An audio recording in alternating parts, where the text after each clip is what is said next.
So by now, I'm sure you've all seen the video in the news that's going around social media about astronomer CEO Andy Bryan, who was caught with his head of HR, Kristen Cabot. And it seems to be the one thing that has been able to permeate through all this week's stories of ongoing travesties with the administration and MAGA, specifically in Washington, and the United States, Israel, and other parts of the world.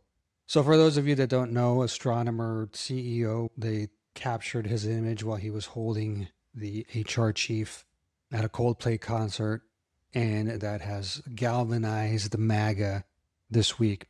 Because if they hadn't jumped on this story about a man who's essentially having an extramarital affair and making jokes about it, then they'd have to talk about how Trump is continuing to fight to not have his name released in the Epstein files. They'd have to continue talking about how Trump has chronic venous insufficiency, which is essentially a precursor to deep vein thrombosis, thus saying that he might be in line for a blood clot that lodges itself in his lung and is potentially fatal.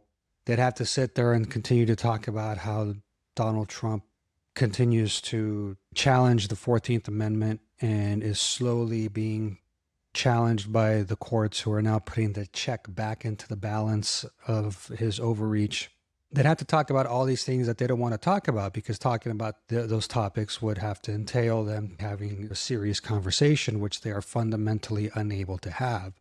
So rather than to sit down and actually go into discussing all these things, and even whether or not last year's attempt on Donald Trump's life was actually a real thing and not some made-up conspiracy hoax, they have to manufacture outrage to make sure that the base stays placated in some way. And so one of the things they've latched onto is, other than their hatred for Muslims and how Minnesota is apparently turning into Somalia, how this CEO got caught with his side piece.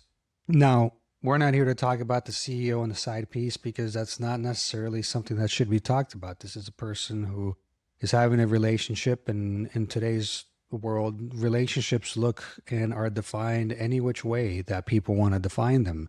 They're not stuck to traditional norms of one woman, one man, and that's that.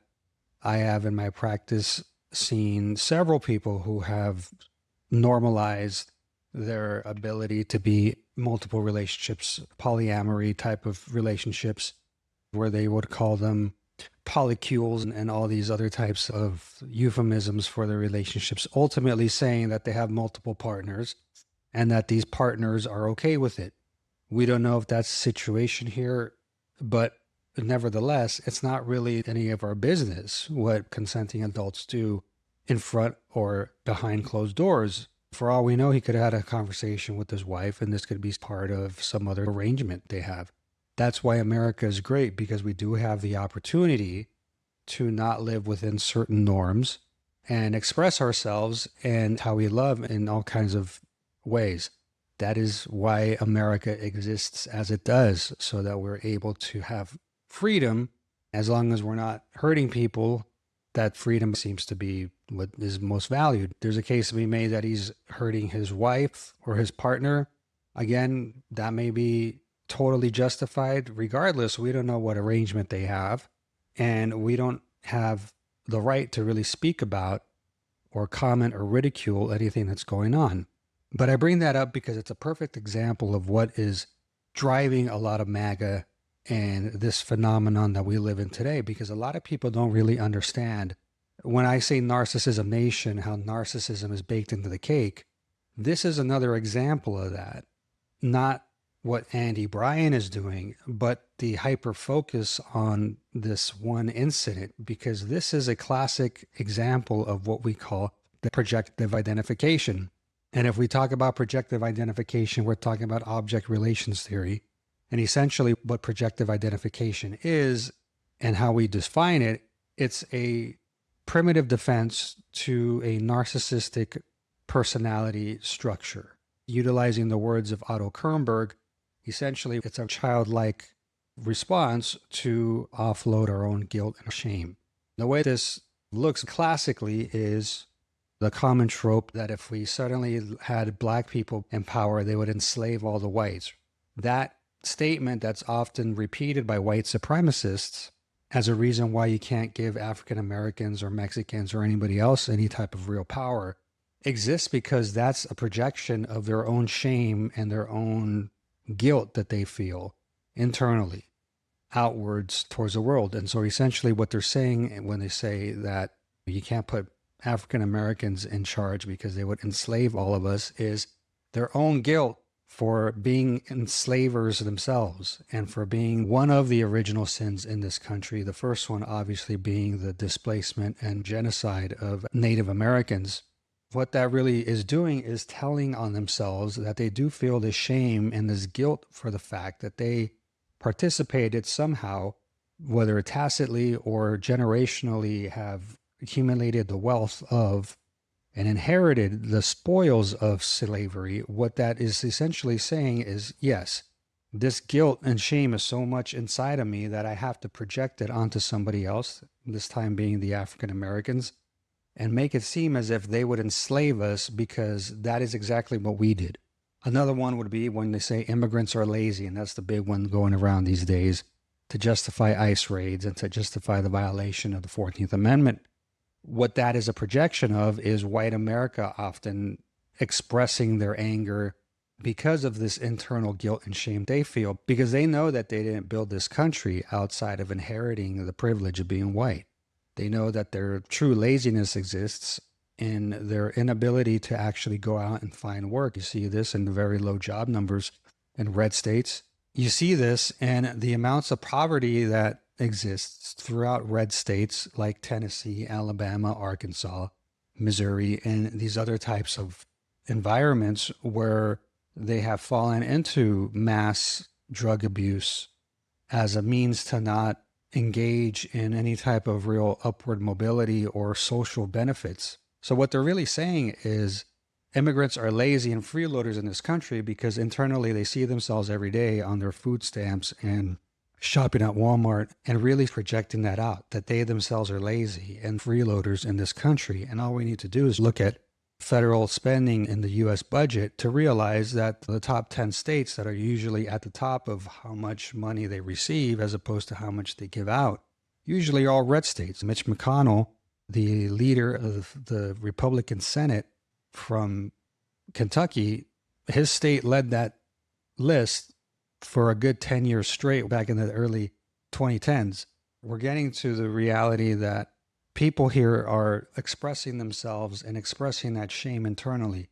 When we talk about projective identification, we're seeing it as a way for people to disown the internal conflicts and traits or feelings that they have and projecting them outwards onto people who are just trying to live their lives and are just trying to get ahead in the world. Essentially saying, I feel shame about this. You're the one that should be the shameful one.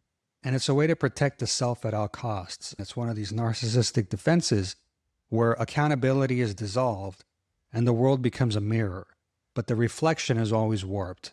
And so we see in social media platforms like TikTok, X, Instagram, they've incentivized performance-based projection because it's rage bait. It becomes about moral superiority. It becomes us versus them, conservatives versus the libs, and you want to own the libs, right? Accusation replaces introspection. This person's a pedophile. That person's a rapist. This other person is a criminal. The victimhood itself is the currency that they live with, because then they can always claim the moral superiority that they're the ones being attacked. They're the ones being replaced, rather than owning the fact that they're the ones actually perpetrating a lot of this hatred and evil that exists. Everyone's a preacher and no one's clean in this. Projective identification then becomes social media's operating system. Essentially, everyone on there is trying to project something out into the world. A lot of times when it becomes accusatory, that's when we see it as that projection of shame. And on today's Narcissism Nation, we're going to be talking about projective identification in the realm of MAGA and how it's become one of the baseline fundamental pieces of a self-governance regime that these people ultimately use to make themselves feel better about themselves. Most of MAGA, they recognize that they're not providing much value to this country other than the anger produced by their own internal shame. And thus, projective identification has now become the calling card of the MAGA bros. It's now the calling card of the fake, tough, masculine types that really aren't any of what they're saying, but rather are still just spoiled children in many ways who think like children and act like children, only in adult bodies. Thank you for joining me today on a Friday episode of Narcissism Nation, brought to you by Elevate.epo. I'm Enrique. Let's open it up.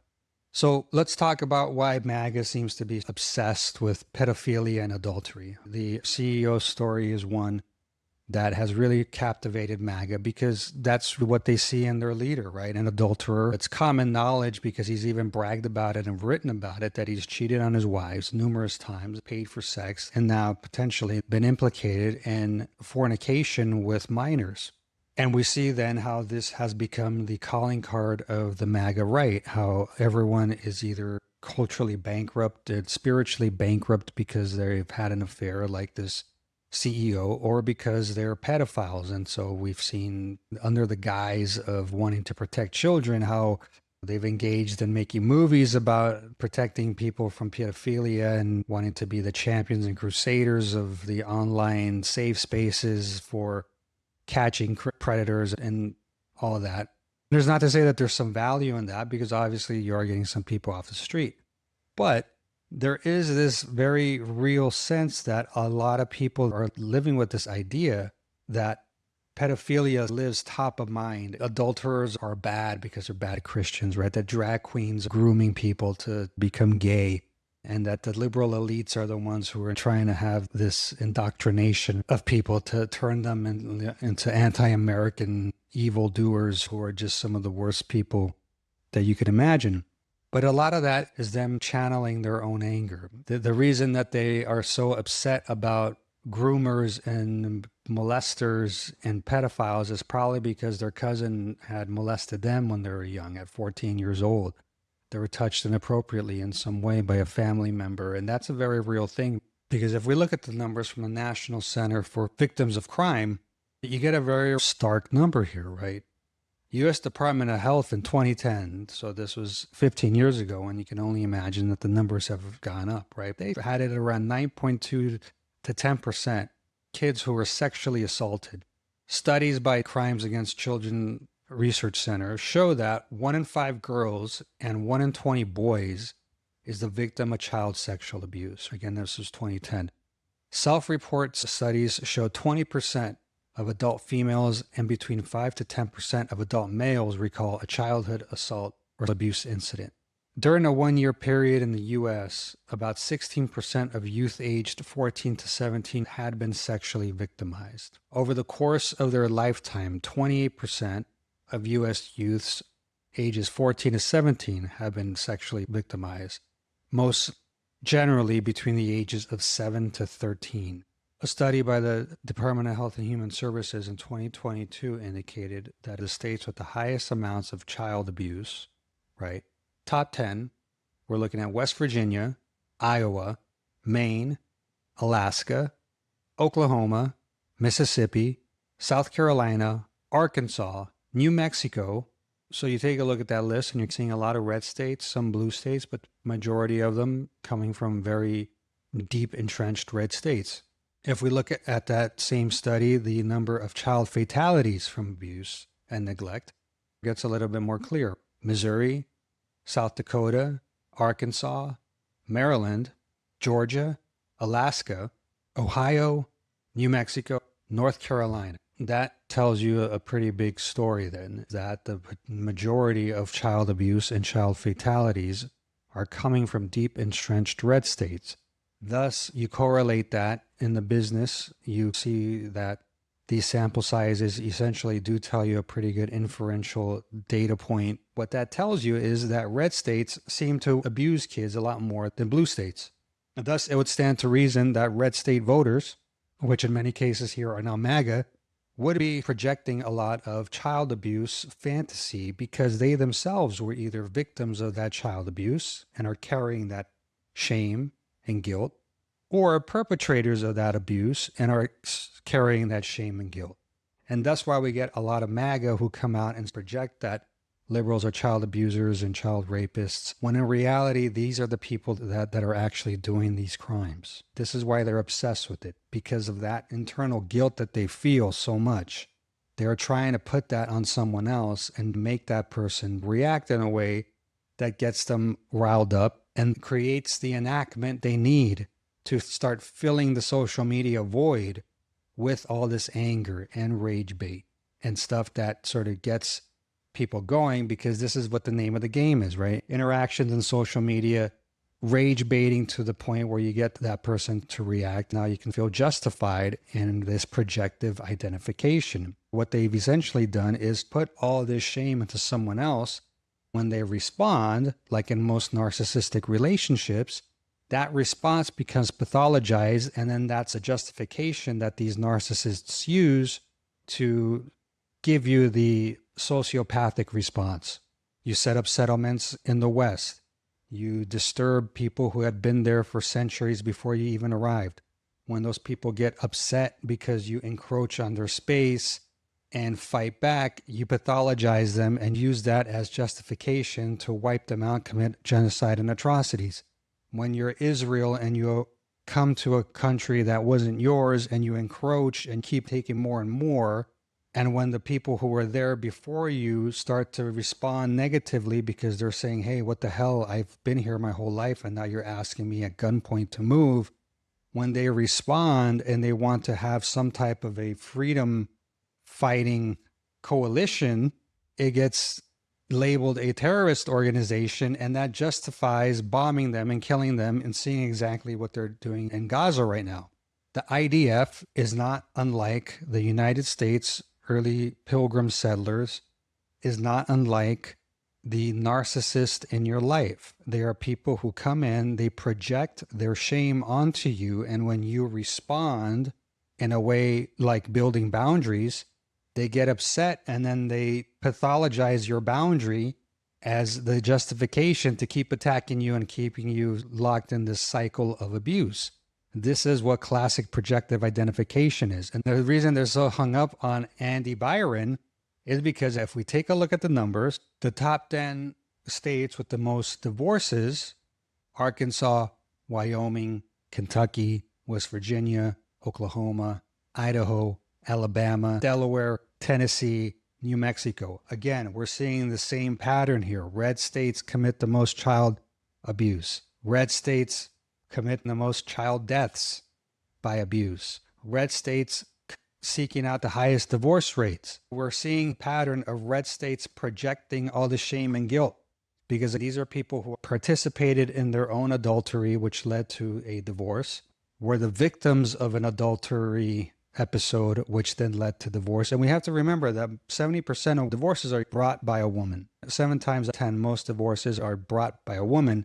That means there's a lot of female rejection of men. And that is emasculation. When a woman rejects a man at that scale, they're essentially saying they have rejected the notion that this person was ever a real man, a provider, or someone who was a safe space for them. They're saying these states have a population full of men who aren't really men. And so we have the classic example of the red state MAGA voter screaming into the void that exists oftentimes in these spaces, their own shame and guilt and all the worst parts of themselves, trying to offload that onto people who are just trying to go about their business and enjoy social media for the doom scrolling activity that it is. It's all part of the same thing, right? It's the girl they hit in 2012, the cousin they molested at 14, the 19-year-old that they groomed at church, the escort habit that they have and they're sort of funding with all their crypto losses. Trump then becomes the proxy scapegoat savior because he's the perfect mirror, the perfect foil for this total lack of American value that exists in the American red state South. Because what they're saying is, if Trump can be forgiven and his image can be laundered and he can become the president of the United States, then so can I. We are a nation of sick individuals that are willing to excuse a criminal who was found guilty in the Southern District of New York just last year, we're willing to excuse someone that in his book proudly proclaimed about his proclivity of walking in on underage models at the Miss America and Miss Universe pageants. He is someone who has proudly proclaimed that he has had intercourse with young women on the Lolita Express, that he was one of Epstein's best friends. And they're saying that because the media keeps falling for this con man and his earned media grift that he's protected throughout the years. Because again, if the media is after him, then they're the hero of their own sort of sick and twisted narrative and story as well. They're not defending Donald Trump. They're defending the idea that the past doesn't count for much. If the rage is loud enough and they can get enough people to buy into that collective sense of shame that they themselves have, which, as we've seen through the numbers, exists a lot throughout the South and is a predominant calling card of these red states. So I want to introduce the concept of a person that I've come across while in my practice. We'll call him Jay, right? The MAGA everyman that exists out in the world. He's a perfect composite for what MAGA is and how they represent themselves. This is the man every failed boy becomes when he has no skills, no spine, and a TikTok account. He doesn't post truth. He posts alibis. His internal structure is projective identification welded to street-level narcissism. Deep shame from absentee father, sexual trauma, potentially a violent past, uses rage politics to cover a life of criminality and cowardice. There's no real job history here. Sometimes he sold some weed. Maybe he scammed the EDD during COVID. He's been able to do some day trading with sort of his dad's money, and maybe he came into a couple of good runs. Maybe he's a gambling addict and had some big wins, put that in crypto. Now he's pushing the big crypto narrative that he's one of these crypto bros. His dad died, left him about 17 grand. Right? You put that into some crypto scam. He blew it on sneakers and ring lights. Now he preaches sovereignty, but lives at mom's house using her Wi-Fi.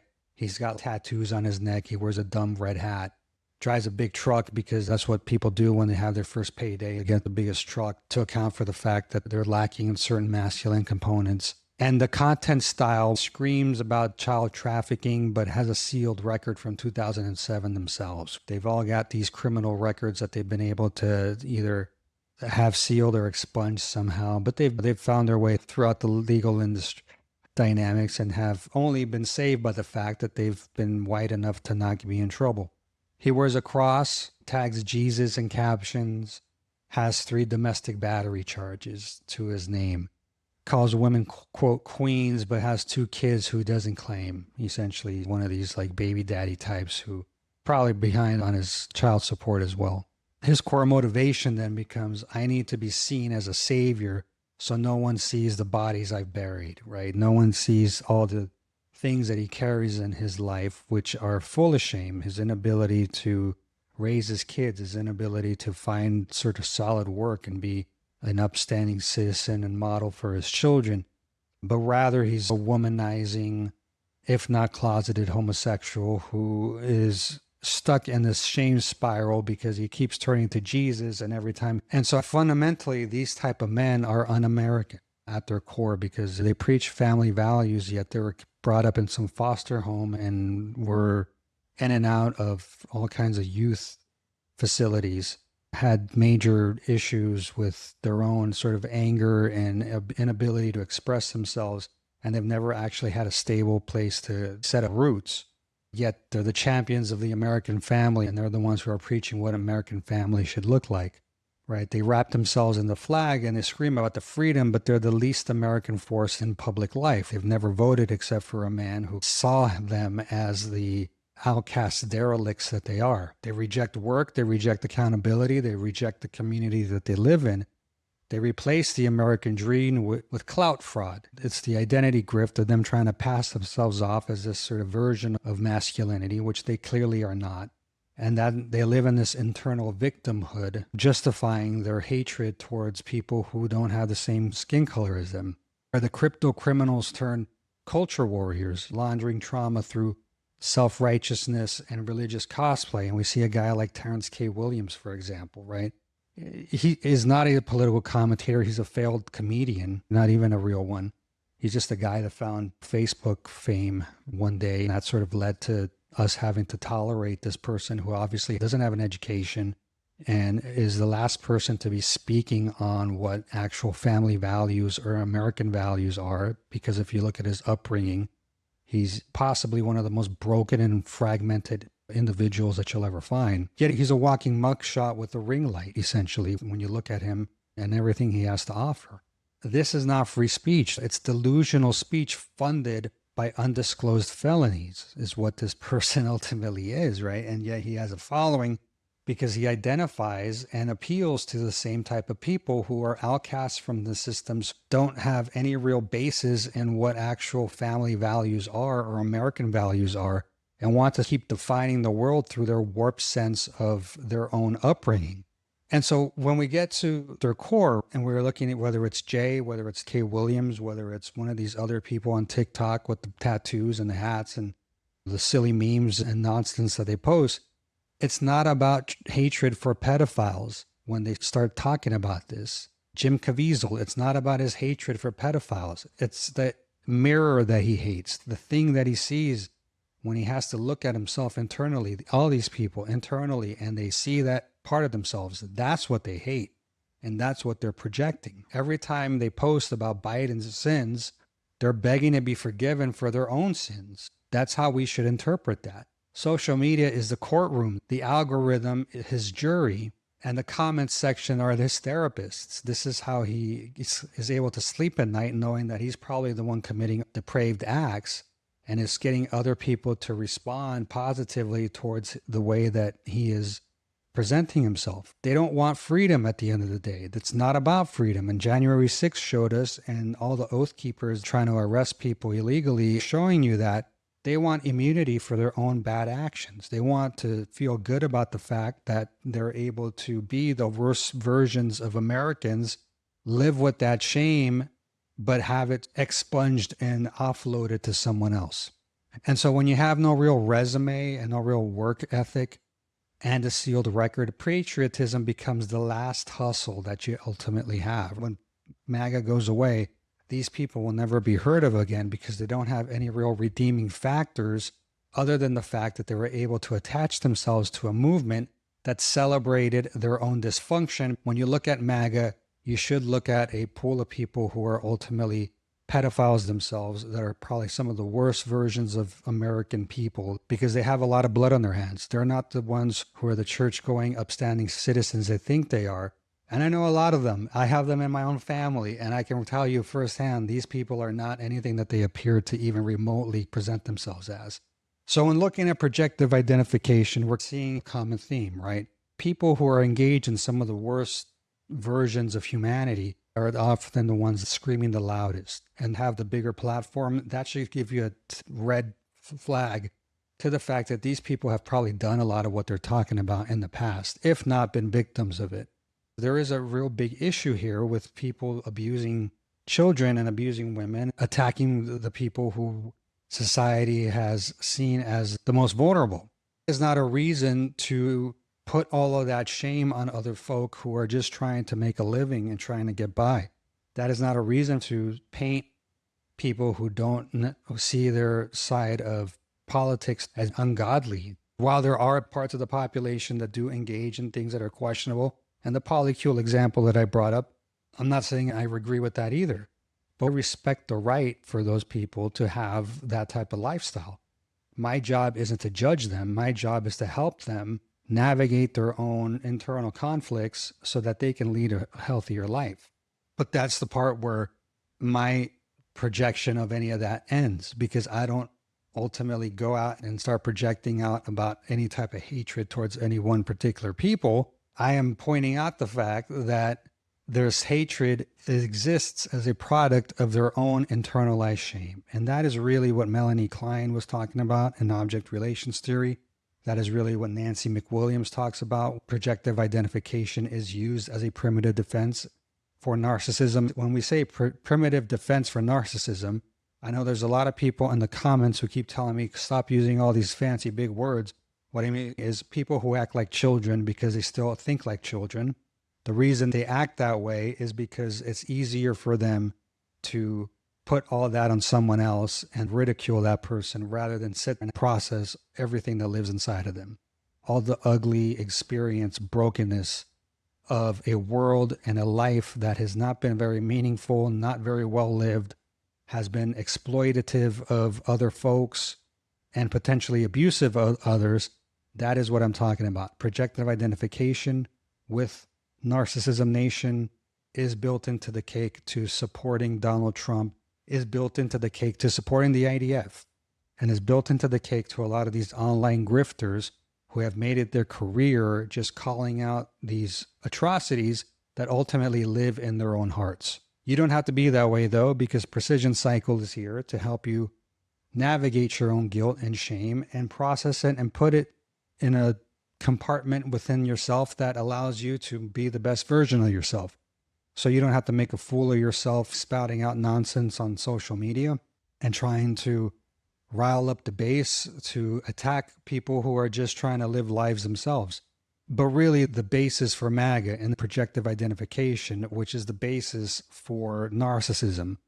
And this is a classic example of why this week, rather than talking about why President Trump continues to not want the Epstein file disclosed, or why Texas continues to flounder in its ability to help its people after the flood, and even as we try to talk about why parts of California, Altadena, and Pacific Palisades continue to be unbuilt, this is because all of these people, whether it's Newsom, whether it's Trump, whether it's anybody else, live with the collective shame of the fact that they have not really done anything.